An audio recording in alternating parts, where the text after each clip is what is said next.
Welcome to Fringe Pop 321, the show that believes the world is stranger than we think, but thinking should not be strange. If you're into fringe conspiracy theories, and of course that's a good portion of what's on the internet, you've no doubt heard of Nibiru before, also known as Planet X. Now Nibiru, of course, is the name of an alleged rogue planet, Planet X, beyond Pluto, that is on a collision course with Earth. The idea was born from Zecharia Sitchin's ancient aliens theories.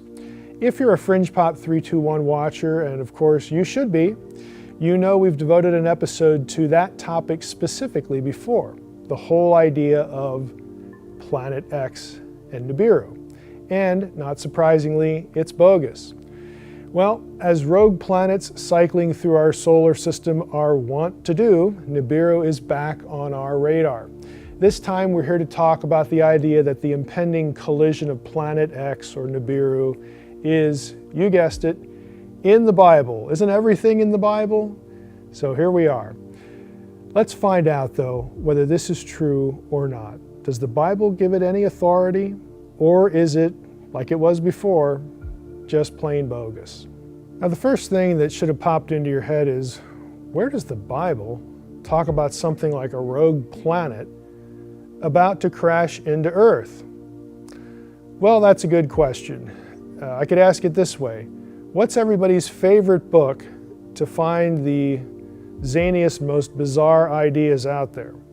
Well, you got two choices. It's either Genesis or the book of Revelation. And if you chose the latter, you get a gold star for the day. The short answer is Revelation. Now, the New Testament book of Revelation is a book about the end of the world as we know it, so hey, that's a good fit. Even if you've never read a word of the Bible, you've likely heard of the Antichrist, the beast, and his mark, the number 666. There's more to Revelation's portrayal of the end of days, though, than those two things. There are numerous natural disasters, and the worst of those is likely what's mentioned in Revelation 8, 6 through 11. We read this: "The second angel blew his trumpet, and something like a great mountain burning with fire was thrown into the sea. And a third of the sea became blood. A third of the living creatures in the sea died. And a third of the ships were destroyed. The third angel blew his trumpet, and a great star fell from heaven, blazing like a torch, and it fell on a third of the rivers and on the springs of water. The name of the star is Wormwood. A third of the waters became wormwood, and many people died from the water because it had been made bitter." That was Revelation 8, 6 through 11. The presumed connection between Planet X, Nibiru, and of course the Bible is, for some, this passage, the devastation of the falling star known as Wormwood. Now take note, Revelation 8 describes a star called Wormwood crashing to the earth and poisoning its water supply. Death on a massive scale ensues. The falling star idea is going to become important in our discussion, though. Now, to cut to the chase here a little bit, and of course to make you watch the earlier episode of Fringe Pop 321, in that earlier episode we saw that the idea of a rogue Planet X or Nibiru is a fabrication, and I do mean a fabrication. We directed viewers to Pseudo-Astronomy's podcast where the idea is debunked scientifically or astronomically. We also drew on my own work in Mesopotamian literature. Remember the whole idea of Nibiru, that's a Mesopotamian term, being this rogue planet that cycles through the solar system every 3,600 years. That's supposed to come from cuneiform tablets. But in our earlier episode, we actually looked, and lo and behold, they never say that. Nibiru is never a term used of a planet beyond Pluto. There's no tablet that ever has Nibiru cycling through our solar system every 3,600 years. Nibiru is something annual, according to Mesopotamian astronomers. It's associated with Jupiter or Mercury or some other celestial crossing event. Again, we're not going to repeat all that material here in the detail we did in the earlier episode. You can watch that episode and check out the research material on the associated web page for all of the data. There's a lot of data to back up what we're saying here, that Nibiru, as a rogue planet beyond our solar system, is a myth. The rest of our time here, we want to talk about the ancient context of the Bible's mention of wormwood and falling stars, because that's just as important. The original audience for the book of Revelation, for that passage we just read, would have had a very different understanding than this idea that the earth is going to get hit with some sort of planet in the future. As we begin to think about this a little bit more, I have a shocking proposal.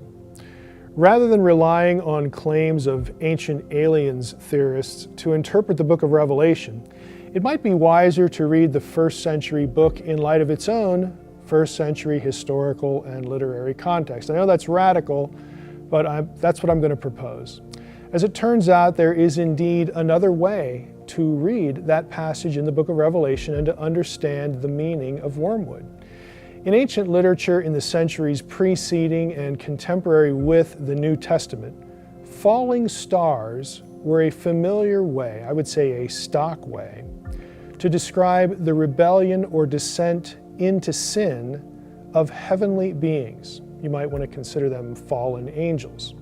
This is because people in antiquity thought of celestial objects in the sky as angels or gods or animated in some way. The stars changed positions each night, the moon did as well, the sun moved across the sky, and it created the impression to the ancients that they were living beings. This idea lasted into the Middle Ages. There's actually an excellent scholarly history of this idea entitled Origin and the Life of the Stars by Alan Scott. Origen was a very famous early Christian thinker who lived a couple centuries after the book of Revelation was written. Original readers of Revelation's wormwood description would therefore quite readily have been thinking of fallen angels. So to read a description of wormwood as a falling star come to earth, to them would have suggested a supernatural rebellion or some kind of unleashing of supernatural hostile powers of darkness. They would not have been thinking of comets or meteors or a rogue planet for sure. The point is that wormwood may be a spiritual event or concept, not a literal astronomical one. Now let's think about the ground we just covered. I've suggested that to an original reader in the first century, fallen star language would, in their head, trigger the thought of a fallen angel, some sort of supernatural rebellion, or again, this idea of all spiritual, supernatural hell being released on earth. They would not be thinking of planets. So in addition to that context, we should also note something interesting about the term wormwood.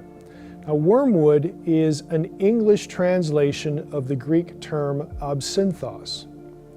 The line in Revelation 8:11 literally reads, "The name of the star is absinthe." Now, absinthe is the name of a bitter herb.